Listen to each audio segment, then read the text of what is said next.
शिक्षा से ही बदलाव संभव है। गिववाइज एजुकेशनल फाउंडेशन के साथ आइए मिलकर एक उज्जवल भविष्य बनाएं। हेलो।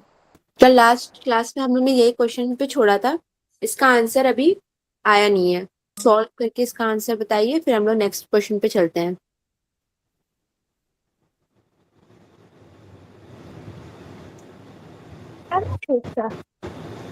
हम्म। मैम ये वाला क्वेश्चन हो गया था कल क्लास में, आंसर तो आ गया था इसका। ओके ओके, सो नेक्स्ट पे चले फिर। Yes ma'am. Okay okay, then the next question is this.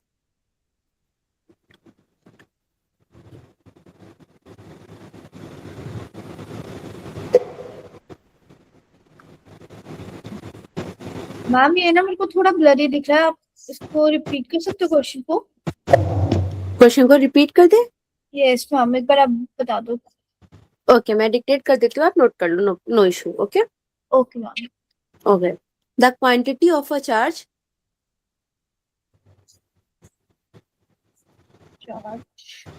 required to obtain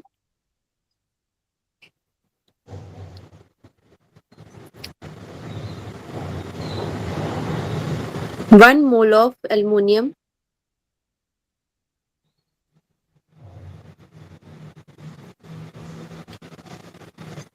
from Al2O3 is।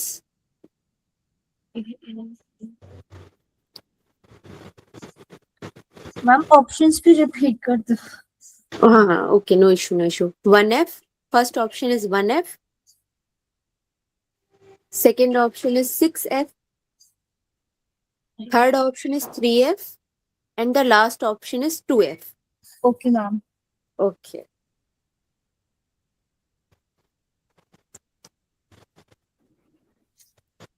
Ma'am 3F। 3S नहीं बेटा, F। हाँ करेक्ट है, 3F। Yes ma'am.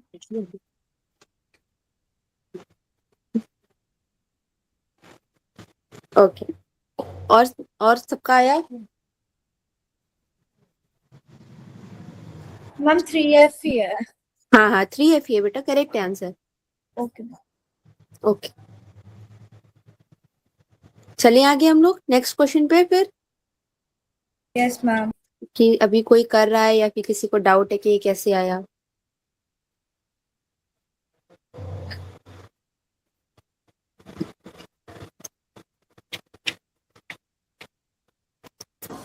मैम एक बार एक्सप्लेन कर दो कैसे आया। ये कैसे आया? अच्छा, देखो इसमें हम लोग ने क्या किया है, रिडक्शन रिएक्शन करी है। जो Al2O3 है ना, इसमें जो हमारे Al के जितने भी आयंस हैं, ठीक, इसकी हम लोगों ने क्या कराई है, रिडक्शन रिएक्शन करा करके हाफ रिएक्शन करी है इसमें, जिससे जो हमारा Al3 के वो निकल के आए, आयंस निकल के आए, 3 आयंस निकल के आए। फिर हम लोगों ने क्या किया, जो भी हमारी ये जो हाफ बैलेंस्ड रिएक्शन है, इसको कैलकुलेट करा है, जिससे 3 मोल चार्ज निकल के आया। तो यही हमारा क्या हुआ, आंसर निकल के आया। ठीक है, इसमें पूछ रहा है कितना चार्ज हमें लगेगा 1 मोल ऑफ एल्युमिनियम पर, अगर Al2O3 में करेंगे। तो जब हम लोग हाफ रिएक्शन करेंगे और Al2 का चार्ज निकालेंगे Al का, तो हमारा निकल आएगा चार्ज। तो उसी से आया है 3। जैसे कल हम लोग ने आयंस निकाले थे N, सेम N निकाला गया है। ओके, अभी आया आपको? अभी थोड़ा सा इशू है, इसलिए मैं Yes, इक्वेशन सॉल्व करके डिस्प्ले नहीं कर पा रही हूँ। थोड़े टाइम पे आपको सॉल्यूशन भी देखने को मिलेगा। ओके, इसके लिए I am sorry. Okay ma'am. Okay, next पे चले फिर। Yes ma'am. Okay yes ma'am. Okay,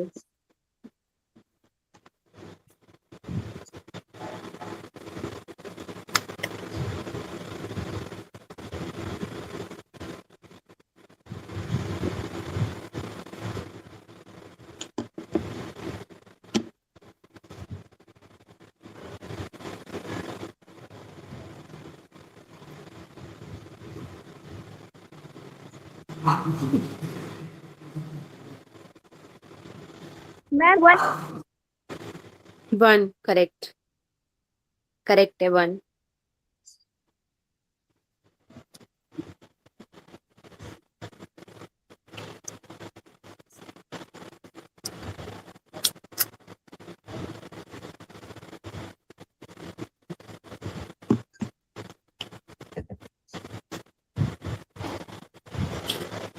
ma'am आगे आंसर सेम 1 ओके गुड। बाकी सबका है किसी और?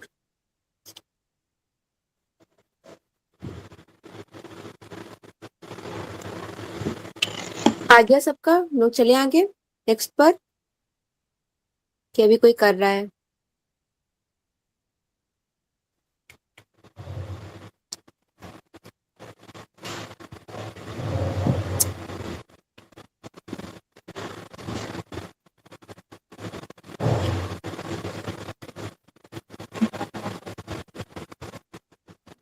मैम नेक्स्ट चले हम। Yes ma'am hmm yes ma'am okay okay next पर आई थिंक अभी है थोड़े बहुत, ये लास्ट रखते हैं फिर आगे हम लोग देखते हैं, फिर न्यूमेरिकल बाद में कर लेंगे। ओके ये लास्ट आप कर लो।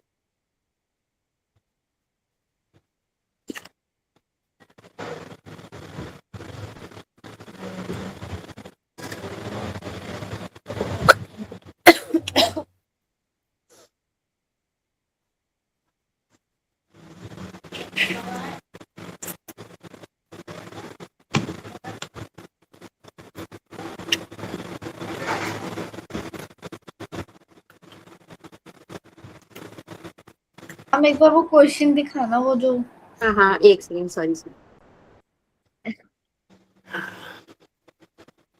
बताना कहाँ पे था। आई थिंक हम काफी ज्यादा आगे आ गए। This one yes.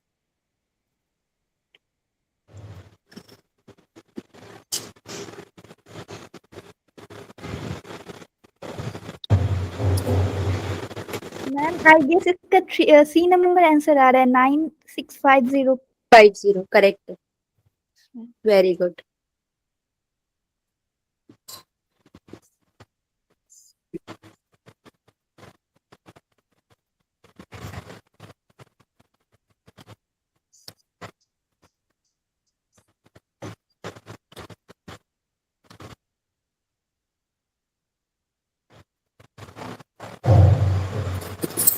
Everyone done? Yes ma'am. Okay. So now we're going forward. Okay.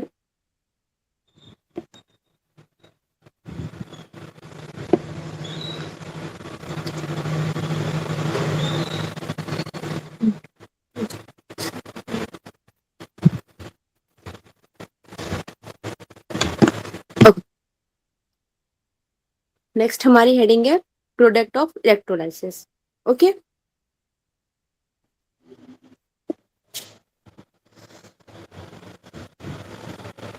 देखो इसमें हमें क्या बताया जाएगा, इसमें हमें बताया गया है कि जो सब्सटेंस बनता है कब बनता है, इलेक्ट्रोड्स में बनता है ड्यूरिंग इलेक्ट्रोलाइसिस, यानी कि इलेक्ट्रोड में जब इलेक्ट्रोलाइसिस हो रही होती है उस टाइम जो सब्सटेंस फॉर्म होते हैं, ठीक वो कैसे होते हैं। The product of electrolysis depend heavenly और टू मेन फैक्टर, किस पे डिपेंड करते हैं, दो मेन फैक्टर पे। एक तो नेचर ऑफ इलेक्ट्रोलाइट पे, दूसरा the type of electrolyte use. Clear? तो इलेक्ट्रोलाइसिस का जो प्रोडक्ट ऑफ इलेक्ट्रोलाइसिस होता है वो किस पे डिपेंड करता है, nature of material being electrolysed, यानी कि वो मटेरियल जो क्या हो रहा है, इलेक्ट्रोलाइज्ड हो रहा है, और दूसरा द टाइप ऑफ इलेक्ट्रोड्स जो क्या, जिस टाइप का इलेक्ट्रोड क्या हो रहा है, यूज हो रहा है। क्लियर? इतनी बात समझ में आई? फिर हमारा आता है इनर्ट इलेक्ट्रोड। जैसे कि मान लीजिए एग्जांपल में हम लोग ने प्लेटिनियम या गोल्ड का इलेक्ट्रोड लिया है, तो ये कैसा होता है, नॉन रिएक्टिव मटेरियल होता है। जो इनर्ट इलेक्ट्रोड होता है वो हमेशा क्या होता है, नॉन रिएक्टिव होता है, ये कभी भी केमिकल रिएक्शन में पार्टिसिपेट नहीं करता। क्लियर? इतनी बात समझ में आई एवरीवन? इतनी बात क्लियर? Yes ma'am. ओके तो हमारा जो इनर्ट इलेक्ट्रोड होता है वो क्या करता है, केमिकल रिएक्शन में कभी भी पार्टिसिपेट नहीं करता, ये क्या करता है, सिर्फ इलेक्ट्रिसिटी कंडक्ट कराता है। ओके इलेक्ट्रॉन्स को सप्लाई करता है, उनको शिंक करता है और एक्सेप्ट करता है। आउटकम पे हमारा इसमें क्या आता है, जो आयंस होते हैं जो इलेक्ट्रोलाइट्स में प्रेजेंट होते हैं सिर्फ वही क्या करते हैं, ऑक्सीडेशन और रिडक्शन में जाते हैं। Okay only the ions present in electrolytes undergo the oxidation और रिडक्शन, सिर्फ आयंस क्या करते हैं, ऑक्सीडेशन और रिडक्शन करने जाते हैं। ठीक, फिर आता है हमारा रिएक्टिव इलेक्ट्रोड। हमारा रिएक्टिव इलेक्ट्रोड के एग्जांपल क्या होते हैं, कॉपर, सिल्वर, निकल। ये कैसे होते हैं, ये केमिकल रिएक्शन में एक्टिवली पार्टिसिपेट करते हैं। ओके, क्या करते हैं? केमिकल रिएक्शन में एक्टिवली पार्टिसिपेट करते हैं। ये क्या है? ये सिर्फ इलेक्ट्रिसिटी को कंडक्ट नहीं करते हैं, ये वो मेटल होते हैं जो मतलब खुद में क्या करते हैं, सॉल्यूशन को डिसॉल्व कराते हैं, एनोड के तरीके वर्क करते हैं। ओके, इनका जो फाइनल प्रोडक्ट आता है वो कैसे आता है? वो हमारे इनर्ट इलेक्ट्रोड से एकदम डिफरेंट आता है। ठीक, सेम इलेक्ट्रोलाइट का यूज करते हैं, लेकिन जब हम जो रिएक्टिव इलेक्ट्रोड्स होते हैं इनका रिजल्ट इनर्ट इलेक्ट्रोड से एकदम डिफरेंट आता है। ठीक, जैसे मान लो अगर हम लोग कंपेयर करें एग्जाम्पल के थ्रू, तो अगर हम लोग C2SO4 को इनर्ट कराते हैं किसी भी इलेक्ट्रोड्स में, ठीक है, जैसे मान लिया हमारा जो इनर्ट हो रहा है प्लेटिनियम इलेक्ट्रोड, अगर हम लोग उसे C2SO4 इलेक्ट्रोलाइसिस में इनर्ट कराते हैं तो क्या होगा? तो जो हमारी गैस है वो क्या हो जाएगी? लिबरेट हो जाएगी एनोड में। ठीक, और जो हमारा कॉपर मेटल है वो क्या हो जाएगा? कैथोड में आकर के डिपॉजिट हो जाएगा। ठीक, तो जब हम लोग इनर्ट इलेक्ट्रोड के साथ इलेक्ट्रोलाइसिस कराएंगे C2SO4 का, तो हमारे गैसेस के जो सब्सटेंस है वो क्या होने लगेंगे? लिबरेट होने लगेंगे, एनोड की तरफ जाने लगेंगे। और कॉपर मेटल क्या हो जाएगा? वो जाकर के कैथोड में डिपॉजिट हो जाएगा।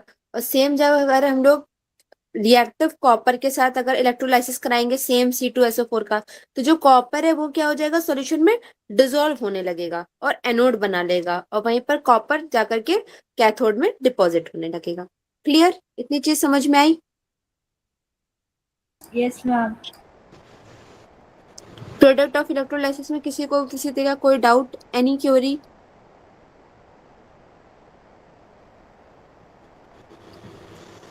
No doubt ma'am.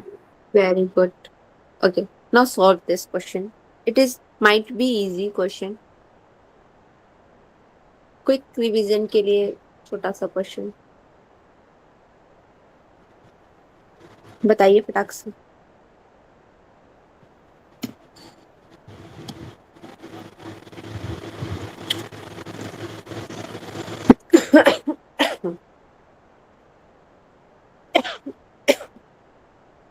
Ma'am, answer would be hydrogen.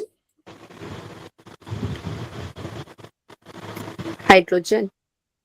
Okay, anyone else? किसी और का कुछ आंसर आ रहा है?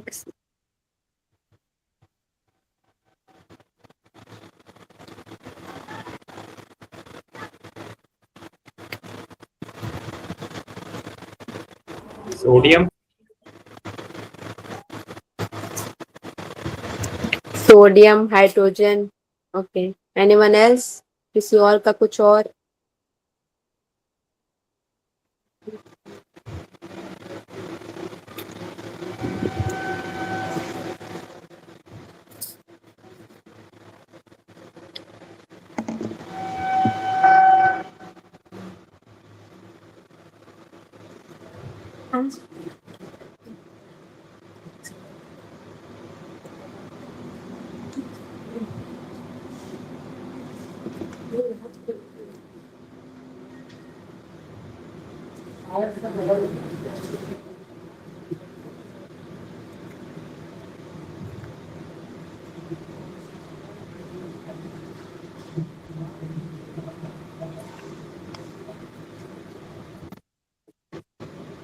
Hydrogen. And hydrogen.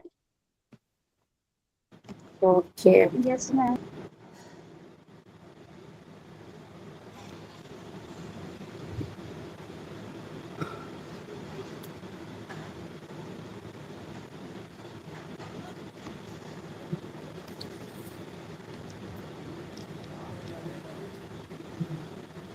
Okay, hydrogen is the correct answer. जिसका जिसका हाइड्रोजन आया है correct. Okay, next we go. Not doing question, going to another. एक इसका भी बता दो। अच्छा, it is also a easy question. इसका आंसर सोडियम क्यों नहीं आया? इसका आंसर सोडियम क्यों नहीं आया बता रहे हैं, पहले इसका बताओ फिर उसका बताते हैं। मैम इसका ब्रोमीन होगा।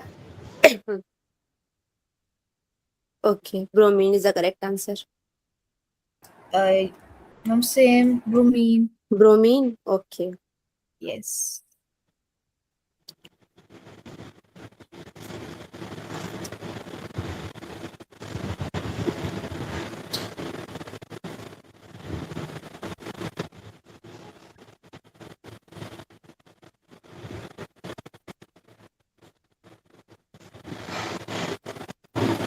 ओके, तो आपका क्वेश्चन था कि इसका आंसर, मैम एक सेकंड वेट करना बस।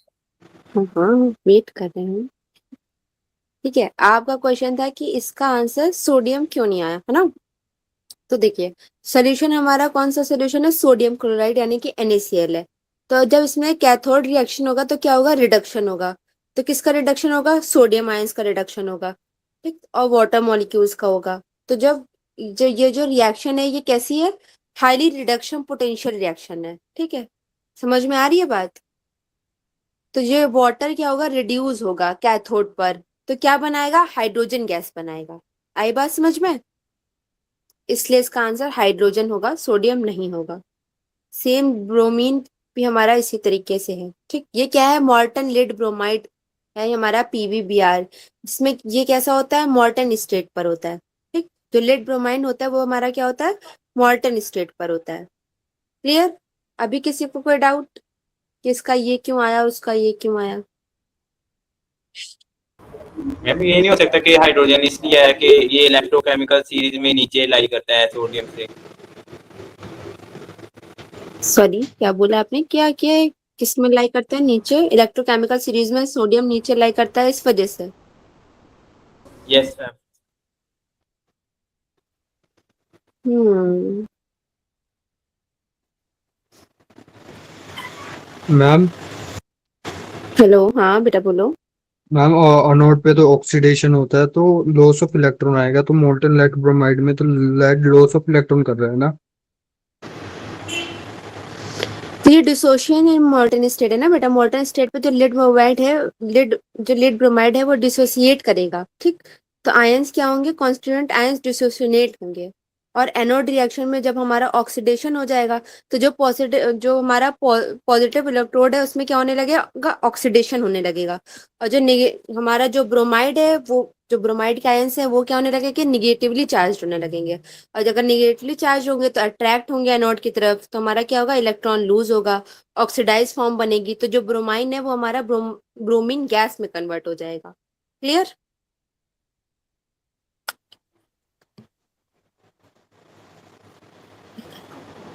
अभी आया आपके। Hello,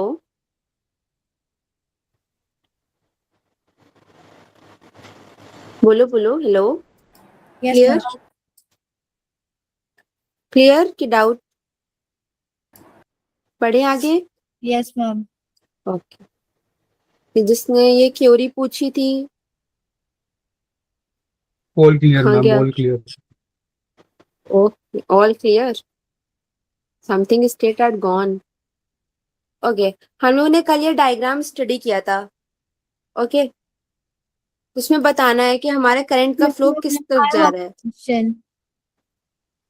sorry, what did you say. I have a question.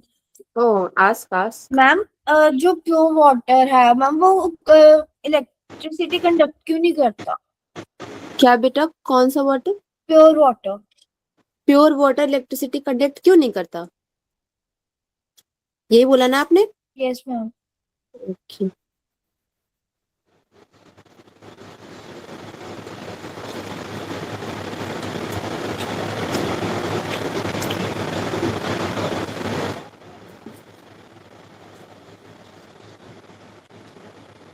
अभी आप इसे बताओ, फिर हम बताते हैं। इस क्वेश्चन का आंसर भी दिया जाएगा। वरी मत करना है कि नहीं मेरा क्वेश्चन स्किप हो जाएगा।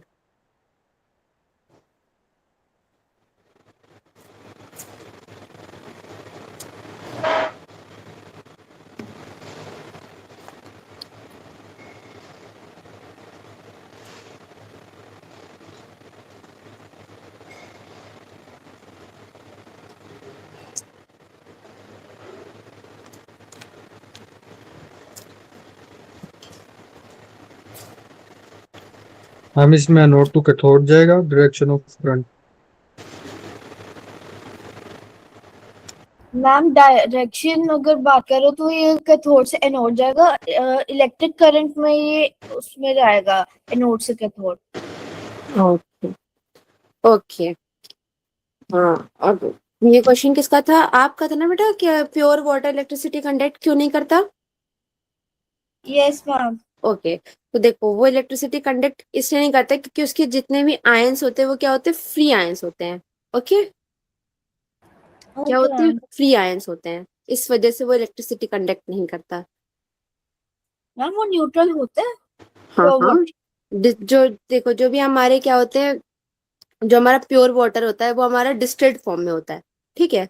और डिस्टिल्ड फॉर्म के लिए क्या चाहिए हमें, फ्री आयंस या फिर की जरूरत पड़ती है, ताकि हम लोग क्या कर सके, इलेक्ट्रिसिटी को फ्लो करा सके। ठीक है, इलेक्ट्रिसिटी को फ्लो कराने के लिए हमें क्या होती है, चार्ज की नीड लगती है ना, जो एक जगह से दूसरी जगह ले जा सके। लेकिन वाटर में क्या होता है, जो हमारे जो प्योर वाटर होता है उसमें ऐसा नहीं होता, उसमें इलेक्ट्रिसिटी फ्लो नहीं करा सकते हैं, इस वजह से, क्योंकि उसके जितने भी हमारे आयंस होते हैं वो कैसे होते हैं,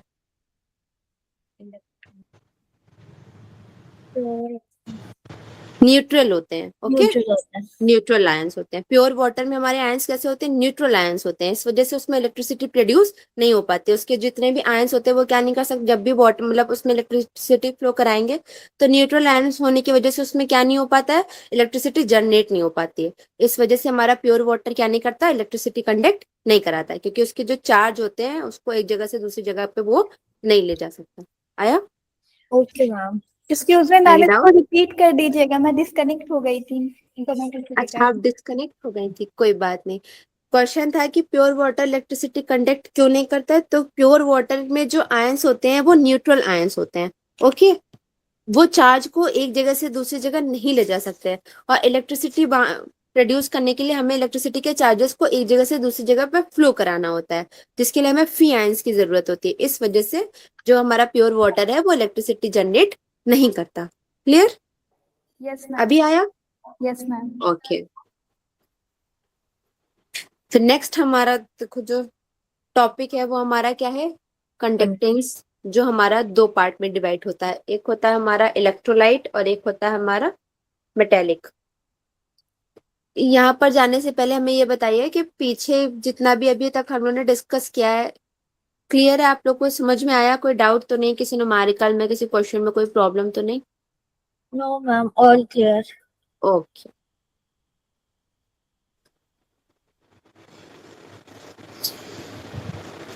देखो अब आते हैं हम लोग कंडक्टेंस पे। तो कंडक्टेंस क्या होता है, तो कंडक्टेंस हमें बताता है कि मेजर करता है कि किस तरीके से इलेक्ट्रिक करंट कितना इजीली किसी भी मटेरियल में फ्लो हो सकता है। ओके, बस समझ में आई? कंडक्टेंस क्या है, एक प्रॉपर्टी है जिसमें बताता है कि जो कंडक्टर है वो किस तरीके से फ्लो ऑफ इलेक्ट्रिसिटी को मैनेज करता है, यानी कि कितने इजीली किसी में से भी इलेक्ट्रिक करंट फ्लो हो रहा है, ये हमारा किस में मेजर होता है, कंडक्टेंस में मेजर होता है। क्लियर? आया? ओके, इसी को हम लोग दो पार्ट में, हाँ हाँ बोलो बोलो, आराम से बोलो। हेलो? नो मैम, कह रही थी समझ आ अच्छा, रही कह है। रहे तो समझ आ गया, ठीक है। नेक्स्ट हमारा आता है मेटेलिक। ठीक, मेटेलिक कंडक्टेंस हमारा क्या होता है, इसके जो चार्ज कैरियर होते हैं मेटेलिक कंडक्टेंस के, वो कैसे होते हैं, फ्री आयंस होते हैं। कैसे आयंस होते हैं, यानी कि फ्री इलेक्ट्रॉन होते हैं। क्लियर? मेटेलिक कंडक्टेंस समझ में आया कि इसके जो इलेक्ट्रॉन्स होते हैं, यानी कि जो चार्ज कैरियर होते हैं वो क्या होते हैं, फ्री इलेक्ट्रॉन होते हैं। अब देखो इसका मैकेनिज्म हमारा क्या होता है कि जो इलेक्ट्रिसिटी जब फ्लो हो रही होती है, मूवमेंट ऑफ फ्री इलेक्ट्रॉन्स, यानी कि फ्री इलेक्ट्रॉन्स की वजह से जब इलेक्ट्रिसिटी क्या करती है, मूव करती है किसी भी मेटेलिक लैटिक पर, तो उसमें किसी भी तरीके का कोई भी केमिकल डिकम्पोजिशन नहीं होता है कंडक्टर पर। क्लियर? यानी कि इलेक्ट्रिसिटी फ्लो करती है, movement of electricity due to free electrons through any metallic lattice substance without any chemical composition of the conductor। इतना समझ में आया? आया नहीं आया? मैम आ गया। ओके, फिर देखिए हमारा जो मेटालिक कंडक्टर होता है उसको टेम्परेचर किस तरीके इफेक्ट करता है। तो कंडक्टेंस क्या होता है, डिक्रीज होता है। जैसे जैसे टेम्परेचर हमारा बढ़ता है वैसे वैसे कंडक्टेंस क्या होता है, डिक्रीज होता है। इतनी बात समझ में आई? क्लियर? जैसे Yes. हमारा मेटल का एग्जांपल ले लिया हम लोगों ने, कॉपर, एल्युमिनियम, सिल्वर। ठीक, तो जैसे जैसे हमारा कंडक्टर क्या होता है, टेम्परेचर क्या होता है, सॉरी, बढ़ता है, वैसे वैसे हमारा कंडक्टेंस क्या होता है, डिक्रीज होता है। ठीक, क्योंकि थर्मल वाइब्रेशन जब मेटल आयंस में क्या होती है, थर्मल वाइब्रेशन बढ़ती है, तो क्या हो जाता है, जो इलेक्ट्रॉन का जो फ्लो है उसमें क्या होने लगता है, ऑब्स्ट्रक्शंस होने लगता है, वो क्या होने लगते हैं, टूटने लगते हैं। ठीक, इनके एग्जाम्पल क्या होते हैं, कॉपर, एल्युमिनियम और सिल्वर। फिर आते हैं हम लोग इलेक्ट्रोलाइट कंडक्टेंस पर, जिसको हम लोग आयनिक कंडक्टेंस भी बोलते हैं।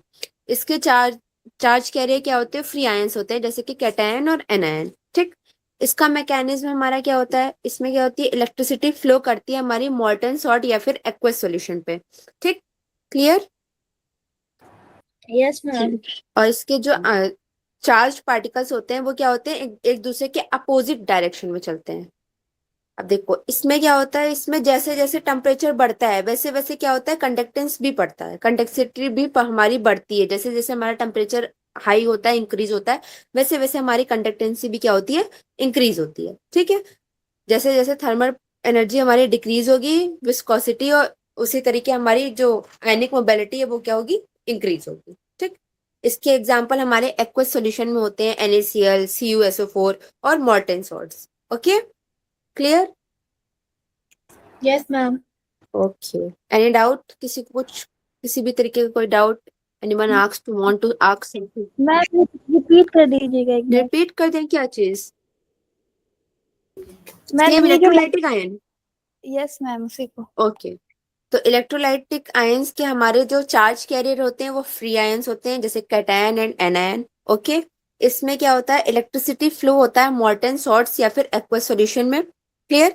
और इसके जो आयंस का जो मूवमेंट होता है वो अपोजिट चार्ज ऑफ इलेक्ट्रोड की तरफ होता है। ठीक, कंडक्ट इसका टेम्परेचर इफेक्ट क्या होता है, तो जैसे जैसे टेम्परेचर बढ़ता है इसमें कंडक्टेंस क्या होता है, बढ़ता है। ठीक है, और इसके एग्जाम्पल होते हैं हमारे NaCl, CuSO4 और molten salts. Okay, now clear. Yes ma'am. और कोई डाउट, और कुछ रिपीट करना है कि बढ़े आगे? Ma'am it's all clear. Okay,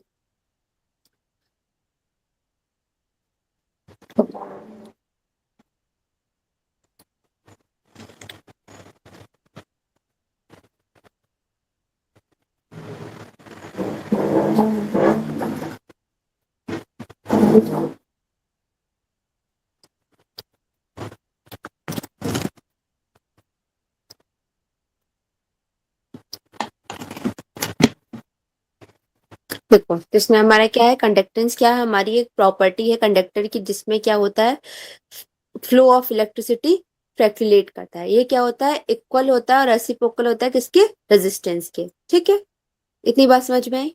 conductance is equal to 1 by resistance is equal to 1/R। इसकी यूनिट क्या होती है, ओम होती है। इतनी बात समझ में आई, क्लियर। और इसका एक Yes, फॉर्मूला होता है हमारा G is equal to 1/R। इसकी SI यूनिट क्या होती है, ओम होती है। इसका रेजिस्टेंस और स्पेसिफिक रेजिस्टेंस क्या होता है, तो रेजिस्टेंस क्या होता है, डायरेक्टली प्रोपोर्शनल होता है किसके, लेंथ की, और इनवर्सली प्रोपोर्शनल होता है किसके, क्रॉस सेक्शनल एरिया यानी कि A के। क्लियर, इतनी बात समझ में आई। R is directly proportional to 1/A, यानी कि resistance is directly proportional to L। Okay, और दूसरा क्या होता है, inversely proportional to cross sectional area, यानी कि R is equal to 1/A। Clear, जो हमारा P है वो किसको दिखाता है, स्पेसिफिक रेजिस्टेंस को दिखाता है। क्लियर। फिर आता है हमारा G, इन जो सभी को हमारा, इन सभी को डिफाइन कर दीजिएगा ना, कि मतलब ये क्यों इनवर्सली प्रोपोर्शनल होता है और रीजन। ओके अभी हम आपको डिफाइन कर देंगे कि ये क्यों होता है। फिलहाल अभी आप थोड़ा सा नोट कर लो, फिर हम बताते हैं। ठीक है, देखो तो हमारी जो रो होती है वो क्या होती है, हमारी स्पेसिफिक रेजिस्टेंस को शो करती है। ठीक, जी हमारा किसको दिखाता है, कंडक्टेंस को दिखाता है। के हमारा क्या होता है, स्पेसिफिक कंडक्टेंस होता है। क्लियर, इतनी बात समझ में आई, इतने में कोई डाउट? No ma'am. ठीक है,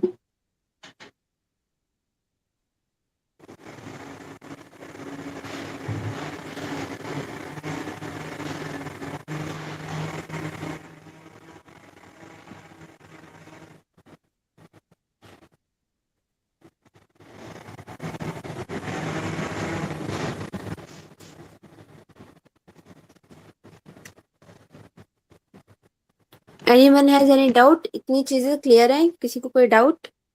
नो मैम।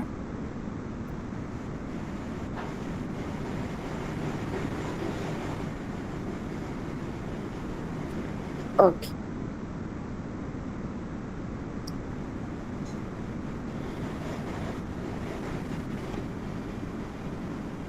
आपके क्वेश्चन का आंसर हम क्लास की लास्ट में दे देंगे, ठीक है? आप वरी नहीं करना, छोड़ेंगे नहीं, हम बता देंगे, ठीक है?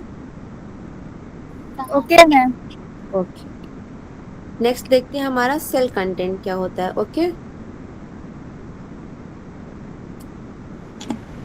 सेल कंटेंट हमारा क्या होता है? Specific conductance is equal to cell content into conductance. देखो, सेल कंटेंट हमारा होता क्या है? तो ये क्या होती है? एक प्रॉपर्टी होती है कंडक्टिविटी की, कंडक्टिविटी ऑफ सेल की, जिसमें क्या बताया जाता है? रेशियो बताया जाता है, डिस्टेंस बिटवीन टू इलेक्ट्रोड्स, यानी कि टू इलेक्ट्रोड्स के बीच का जो डिस्टेंस होता है उनके क्रॉस सेक्शनल एरिया को लेकर के साथ, वो इसमें एक्सप्लेन किया जाता है। क्लियर? आई बात समझ में? ये क्या होता है?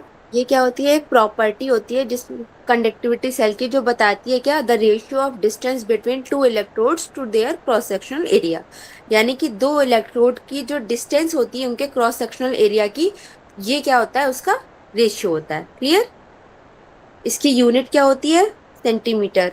ओके, और इसका फॉर्मूला क्या होता है? Cell constant into conductance.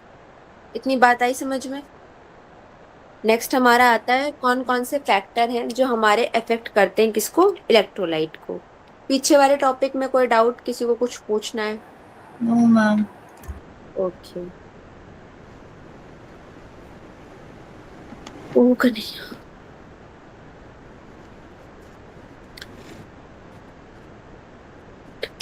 तो पहली हमारी हेडिंग क्या है? The nature of electrolyte added. ठीक, तो हमारा पहला क्या है? Nature of electrolyte.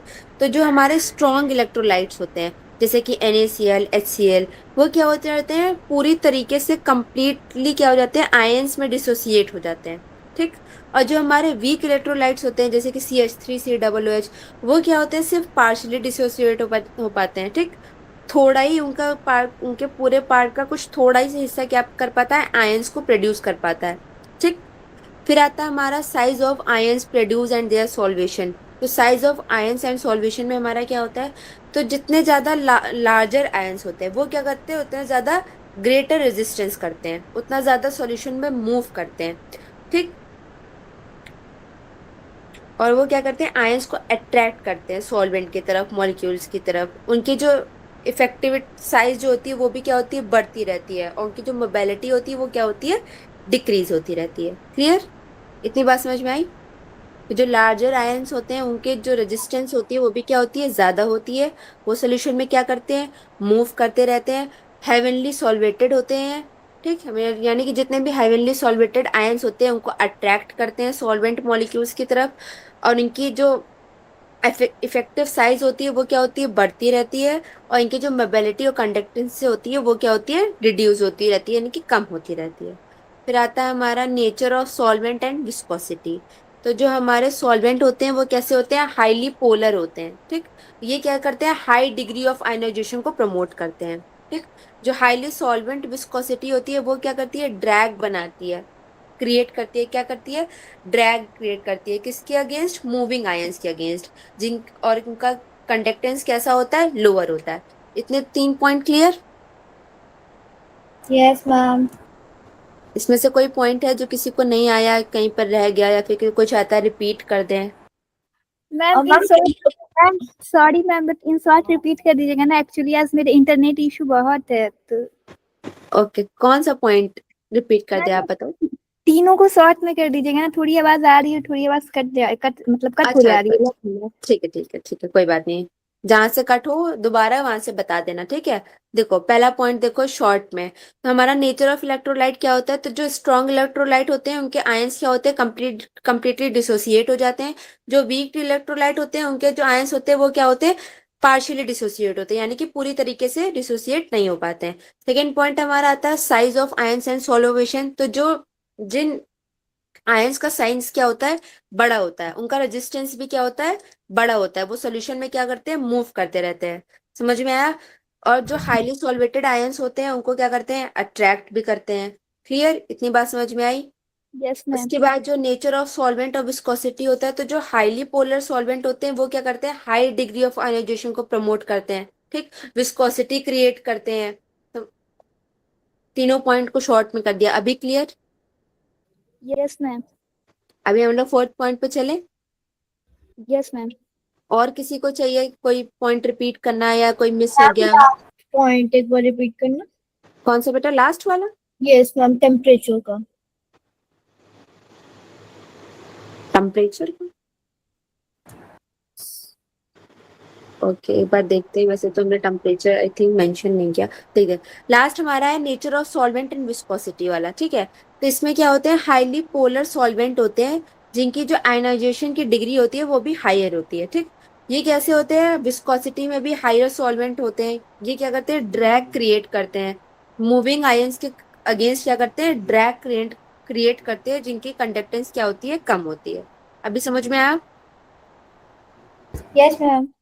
ओके, तो हम लोग नेक्स्ट पॉइंट पे बढ़े। ये क्या होता है? क्या बेटा? ड्रैग आप बोल रही हैं, क्यों सॉरी शो कर रहा है? रेड? मैम आप ड्रैग बोल रही हैं ना? ड्रैग, ड्रैग बेटा, ड्रैग। हाँ मैम, वो ड्रैग नहीं क्रिएट समझ करता है, रहा। मोर ड्रैग, यानी कि ड्रैग का मतलब होता है कि इसको पीछे खींचता है, रोकता है, ये करता है। मूविंग आयंस को ड्रैग करने की कोशिश करता है, रोकने की कोशिश करता है। Okay ma'am, Clear? मैं कुछ और सुन रही थी तो मुझे लगा पता नहीं वो क्या होता है। कोई बात नहीं, कोई बात नहीं, होता है, वो नेटवर्क इशू होता है ना, थोड़ा थोड़ा एरर आता है, नो प्रॉब्लम। अभी क्लियर? ओके, यस अब मैम। हम लोग फोर्थ पॉइंट पर चलते हैं, कंसंट्रेशन ऑफ इलेक्ट्रोलाइट्स। देखो, जैसे जैसे इलेक्ट्रोलाइट का कंसंट्रेशन बढ़ता है, ठीक, increasing electrolyte concentration increasing total ion count per unit. जैसे जैसे क्या होगा, इलेक्ट्रोलाइट कंसंट्रेशन बढ़ेगा, वैसे वैसे क्या होगा, टोटल आयन काउंट यूनिट भी बढ़ेगी। ठीक, वॉल्यूम भी बढ़ेगी। समझ में आया? इतनी बात आई? Yes ma'am. ओके, फिर आता है हमारा टेम्परेचर। टेम्परेचर क्या होता है, तो raising the temperature increases the kinetic energy of ion. जैसे जैसे टेम्परेचर बढ़ेगा, जो आयंस की काइनेटिक एनर्जी भी बढ़ेगी। जैसे जैसे और उसमें क्या होगी, सॉल्वेंट की विस्कोसिटी क्या होगी, घटेगी। इतनी बात समझ में आई? इतनी चीज क्लियर? Yes ma'am. ओके, तो आपका ये पांचों पॉइंट क्लियर। इन पांचों पॉइंट में किसी भी टाइप का कोई doubt? No ma'am, all clear. ठीक है,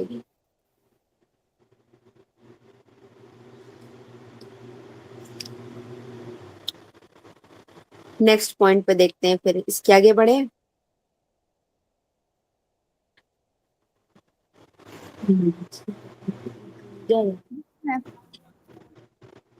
हम्म, नेक्स्ट हमारी हेडिंग है the nature and the structure of metal.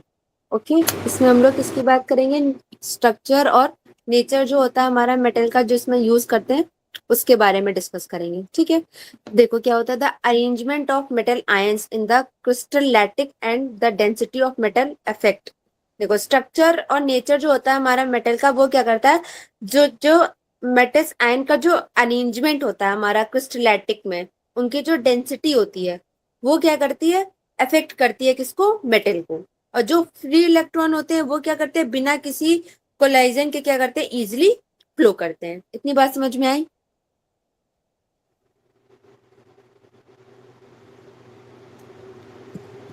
Nature and the structure of the metal में हमें क्या पता चलता है, क्या बताता है कि दो जो मेटल आयंस का जो अरेंजमेंट है किसी भी क्रिस्टलैटिक में, और जो डेंसिटी है मेटल्स की, वो क्या करती है, अफेक्ट करती है फ्री इलेक्ट्रॉन्स को, ताकि वो क्या कर सकते हैं, बिना किसी कोलाइजन के फ्लो कर सकें। क्लियर? आया? ओके, सेकेंड आता है हमारा नंबर ऑफ वैलेंस इलेक्ट्रॉन पर एटम, यानी कि पर एटम पे कितने हमारे वैलेंस इलेक्ट्रॉन है। तो जो मेटल क्या हो जाते हैं, डीलोकलाइज्ड वैलेंस इलेक्ट्रॉन पर होते हैं, यानी metals with more delocalised valence electrons per atom, यानी कि पर एटम पर, हर मेटल के पर एटम पर जितने भी डीलोकलाइज्ड वैलेंस एटम होते हैं, जैसे कि एल्युमिनियम है, अगर उसको हम लोग सोडियम से कंपेयर करेंगे, तो उसके पास क्या होते हैं, फ्री चार्ज कैरियर क्या होते हैं, ज्यादा होते हैं। इसी वजह से वो क्या करता है, इलेक्ट्रिसिटी को कंडक्ट कर पाता है। तो नंबर ऑफ वैलेंस इलेक्ट्रॉन पर एटम का में क्या देखते हैं हम लोग, उन डीलोकलाइज्ड वैलेंस इलेक्ट्रॉन को देखते हैं पर एटम पर जो उस मेटल में प्रेजेंट होते हैं। क्लियर, बात समझ में आई? फिर आता है हमारा टेम्परेचर। ठीक, टेम्परेचर क्या, it decreases with increases of temperature. तो जैसे हमारा देखो इलेक्ट्रोलाइटिक कंडक्टेंस हो गया या फिर मेटेलिक कंडक्टेंस हो गया, तो जैसे जैसे ये क्या होता है, डिक्रीज होता है, या फिर और ये क्या होता है, टेम्परेचर के साथ इंक्रीज होता है। जितना ज्यादा टेम्परेचर हाई जाएगा, जैसे कि मेटल, तो कुछ कुछ आयंस क्या करेंगे, वाइब्रेट करेंगे, ठीक, ऑब्स्ट्रैक्ट करेंगे, फ्लोविंग ऑफ इलेक्ट्रॉन्स क्या होगा, बढ़ेगा, और जो रेजिस्टेंस है वो भी बढ़ेगा। आई बात समझ में? Yes ma'am. ओके, देन हमारा लास्ट ट्रेनिंग आती है हमारी क्या, कंडक्टेंस। कंडक्टेंस हमारा कितने पार्ट में डिवाइड होता है, 2 पार्ट में। ओके, एक हमारा है इक्विवेलेंट कंडक्टेंस और एक हमारा है मोलर कंडक्टेंस। पीछे के अभी तक के इतने पॉइंट में कोई डाउट, किसी की तरीके की कोई क्यूरी, किसी को कोई प्रॉब्लम, तो अभी पूछो। No doubts ma'am, all clear. Okay, then we continue करें हम लोग कंडक्टेंस को। Yes ma'am. ओके, तो फर्स्ट हमारा कंडक्टेंस 2 पार्ट में डिवाइड हो रहा है, एक हमारा इक्विवेलेंट कंडक्टेंस, एक हमारा मोलर कंडक्टेंस। तो पहले हम लोग देखते हैं मोलर कंडक्टेंस क्या होता है। ठीक, देखो, तो वो कंडक्टिंग पावर जो आयंस प्रोड्यूस करते हैं 1 मोल को डिसॉल्व करने के लिए किसी भी इलेक्ट्रोलाइट सॉल्यूशन पे, उसे हम लोग बोलते हैं molar conductance. The conducting power of all the ions produced by dissolving 1 mole of an electrolyte in a solution. Clear? इतनी बात समझ में आई कि मोलर कंडक्टेंस हमारा क्या होता है, the conducting power of all ions, यानी कि कंडक्टिंग पावर सारे आयंस की, जो मतलब सारे आयंस मिलकर के जो कंडक्टिंग पावर बनाते हैं, किस लिए, 1 मोल को डिसॉल्व कराने के लिए किसी भी इलेक्ट्रोलाइट के सॉल्यूशन पर, उसे हम लोग बोलते हैं molar conductance. Clear? Yes ma'am. Okay, yes. Okay, फिर देखो हम लोग आते हैं इक्विवेलेंट कंडक्टेंस पर। ये क्या होता है, तो conducting power of all ion produced by dissolving 1 gram of equivalent. ठीक, यानी कि सारे आयंस मिलकर के जब पावर जनरेट करते हैं किसी 1 ग्राम ऑफ इक्विवेलेंट कंपोनेंट को डिसॉल्व करने के लिए इलेक्ट्रोलाइट ऑफ सॉल्यूशन पर, उसे हम लोग बोलते हैं क्या, इक्विवेलेंट कंडक्टेंस। क्लियर, बात समझ में आई? Yes ma'am. ओके,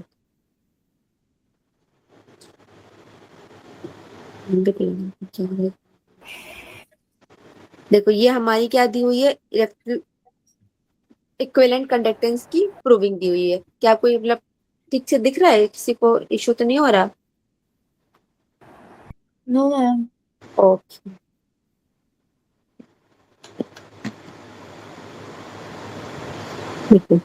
अब देखो इसमें हमें क्या क्या बताया गया है। पहले तो के से हम क्या रिप्रेजेंट करते हैं, स्पेसिफिक कंडक्टेंस को। ठीक, तो कंडक्टेंस ऑफ 1 सेंटीमीटर क्यूब, वो हम लोग किससे रिप्रेजेंट करते हैं, के से। फिर आता है हमारा इक्विवेलेंट कंडक्टेंस, ये जो हमारा कंडक्टेंस का साइन है, दिख रहा है आपको, इन्वर्टेड वी दिखा? क्लियर, ये हमारा क्या है, इक्विवेलेंट कंडक्टेंस का साइन है। ये क्या होता है, conducting power of ions to dissolving 1 gram of equivalent, अभी हम लोगों ने पीछे डिस्कस किया था। ये हमारा होता है इक्विवेलेंट कंडक्टेंस। क्लियर, बात आई समझ में? Yes ma'am. Okay, yes ma'am. तो ये हमारी क्या है, डेरिवेशन है, specific conductance is conductance of one. Okay, तो इसको हम लोग डिस्कस करते हैं, अभी करें, डिराइव करें। Yes ma'am. ओके, तो देखो हमारा जो इक्विवेलेंट कंडक्टेंस है is equal to resistance into derivation, यानी कि V। तो जो हमारा यूनिट डेरिवेशन आएगा वो हमारा क्या निकल के आएगा, ओम पर सेंटीमीटर। क्लियर, जो क्या करेगा, एक्सप्रेस करेगा हमारी जो भी वॉल्यूम निकल आई है उसको किसमें, नॉर्मेलिटी के टर्म्स में, यानी कि V is equal to 1000/n। Clear, V is equal to 1000/n centimetre cube. फिर हम लोग क्या करेंगे, डेरिवेशन को इक्वेशन के थ्रू सेपरेट करेंगे, यानी कि जो हमारा इक्विवेलेंट कंडक्टेंस है। देखो बेटा अभी मेरे पास ना थोड़ा सा इशू है, इस वजह से हम आपको डिराइव करके दिखा नहीं पा रहे हैं, सिर्फ डिक्टेट कर रहे हैं। थोड़े टाइम पे अवेलेबल हो जाएगा तो आपको स्क्रीन पे शो होगा। ओके, थोड़ा सा मैनेज कर लो, 1-2 दिन, देन हो जाएगा। ठीक है, क्लियर? Hello, clear ma'am. तो इसे आप नोट कर लो, ये आपकी डेरिवेशन है, इसे नोट कर लीजिए फटाक से। मैम क्लास के बाद इसका ये rest of the PDF send कर दोगे? पीपीटी पीडीएफ या PPT? PPT PPT okay okay okay. Okay ma'am. Same हमारा मोलर कंडक्टेंस का है, सेम चीज पर है, एक बार हम लोग इसको डिस्कस कर लेते हैं। मैम इक्विवेलेंस कंडक्शन में n किसे रिप्रेजेंट कर रहा है? एन नॉर्मेलिटी को, नॉर्मेलिटी को, वो वॉल्यूम को रिप्रेजेंट कर रहा है in term of normality. N represent करता है नॉर्मेलिटी। ओके, अभी आया?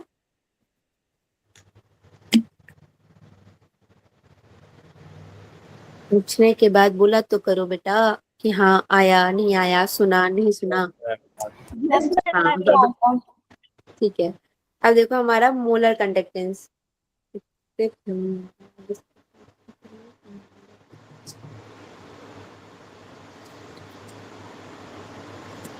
देखो इसमें भी देखो सेम हमारा मोलर कंडक्टेंस का लिया गया है। इसमें क्या लिया है, इन्वर्टेड बी एम। ठीक, ये क्या दिखाता है मोलर कंडक्टेंस में, the conducting power of all the ions, जो जितने भी आयंस हैं उनमें जितनी भी उनको पावर लगती है 1 मोल ऑफ इलेक्ट्रोलाइट को डिसॉल्व करने के लिए। ठीक, इसमें हमारा क्या है, specific resistance into V. Clear, जिसको हम लोग एक्सप्रेस करते हैं इन टर्म ऑफ मोलैरिटी। ठीक है, किस टर्म पे रिप्रेजेंट करते हैं, किस टर्म पे एक्सप्रेस करते हैं, मोलैरिटी में, इसलिए हम लोगों ने यहाँ पे एम यूज किया है। लास्ट में हम लोग इसमें यूज एक्सप्रेस कर रहे थे नॉर्मेलिटी में, इसलिए हम लोगों ने एन लिया था। ठीक है, मोलैरिटी हमारा क्या दिखाता है, नंबर ऑफ मोल्स, जितने भी नंबर ऑफ मोल्स प्रेजेंट है 1000 सेंटीमीटर पर क्यूब ऑफ सॉल्यूशन पे, वो हम लोग किससे एक्सप्रेस करते हैं, मोलैरिटी से। बात समझ में आई? Yes ma'am. ठीक है, मैम हाँ मैम बोलो बेटा। मैम रिपीट कर दीजिएगा इसको। अच्छा, स्टार्टिंग से रिपीट कर दें कि कहीं और से मिस हो गया?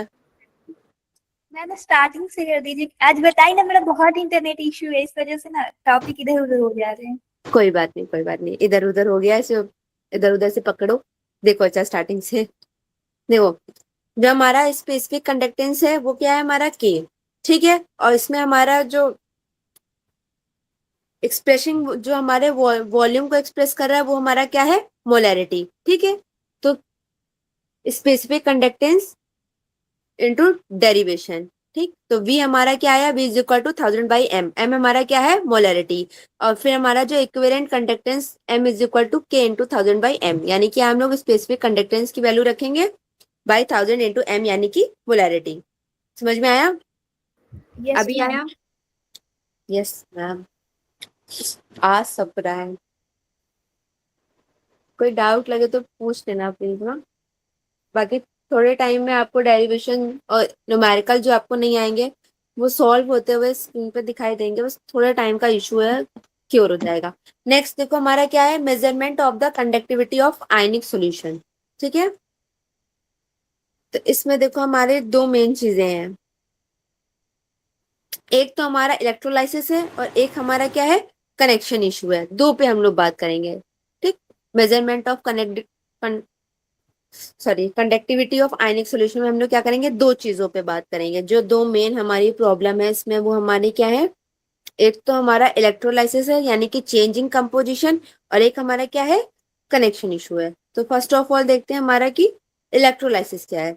तो जब हम लोग क्या करते हैं, डायरेक्ट करंट यानी कि डीसी करंट पास कराते हैं किसी भी इलेक्ट्रोलाइसिस में किसी भी आयनिक सॉल्यूशन पर, तो वो क्या करता है, एक केमिकल कंपोजिशन पे एक अलर्ट आता है आयन और आयन कंसंट्रेशन पर, जिससे क्या होता है leading to inaccurate resistance reading, यानी कि क्या होता है जो इनएक्यूरेट रेजिस्टेंस है उनकी रीडिंग निकल के आती है। ठीक। और कनेक्शन इशू में क्या होता है, तो एक हमारा एक लिक्विड सोल्यूशन जो क्या नहीं कर पाता, डायरेक्टली स्लिप्ड या फिर एक व्हीट स्टोन ब्रिज पे फ्लो नहीं कर पाता, जैसे कि हमारा सॉलिड मेटेलिक वायर उसको दिखाता है। इसमें क्या है, हमारा दो चीजें हैं, दो प्रॉब्लम है, उनके दो सोल्यूशन है। पहला तो हमारा इलेक्ट्रोलाइसिस और कनेक्शन इशू, ये दो हमारी क्या है इससे रिलेटेड प्रॉब्लम है, जिसमें हम लोग इसमें क्या करते हैं उसका सोल्यूशन दिखाते हैं। जैसे यूज करते हैं हम लोग एसी करंट को यूज करते हैं डीसी करंट की जगह पर, और कंडक्टिविटी सेल्स को यूज करते हैं कनेक्शन इशू क्योर करने के लिए। ठीक। तो एक एक्यूरेट मेजरमेंट किसी भी अननोन रेजिस्टेंस का जब हम लोग निकालते हैं तो हम लोग क्या बनाते हैं, व्हीट स्टोन ब्रिज को यूज करके बनाते हैं। ठीक। तो रेजिस्टेंस किसी भी आयनिक सॉल्यूशन पर जब हम लोग क्या करते हैं रेजिस्टेंस को मेजर करते हैं तो हम लोग को दो प्रॉब्लम मिलती है। पहला क्या मिलता है, डायरेक्ट चार्ज का डायरेक्ट। ठीक। और दूसरा क्या मिलती है हम लोग को, कनेक्शन इशू। यही हमने आपको बताया है। ठीक। इसका सोल्यूशन हमारा क्या है, डायरेक्ट करंट को हम लोग क्या करते हैं अल्टरनेटिंग करंट से रिप्लेस कर देते हैं। समझ में आई बात? Yes ma'am. जिससे हमारा क्या होता है सॉल्यूशन में कंसंट्रेशन क्या होता है कांस्टेंट बेस से कंटिन्यूअसली होने लगता है रिवर्सिंग डायरेक्शन में। और जो हमारा कनेक्शन इशू है उसमें हम लोग क्या करते हैं कंडक्टिविटी सेल को लेकर के आते हैं और रिप्लेस कर देते हैं स्टैंडर्ड कनेक्टिंग वायर से, जिससे क्या हो जाता है एक प्लेटिनियम इलेक्ट्रोड हमें मिल जाती है जो क्या कराती है अलाउ कर देती है लिक्विड सॉल्यूशन को पास होने के लिए फिक्स्ड ज्योमेट्री पर। समझ में आई बात? ओके, तो फिर कल हम लोग इसके आगे से कंटिन्यू करें। Good night everyone.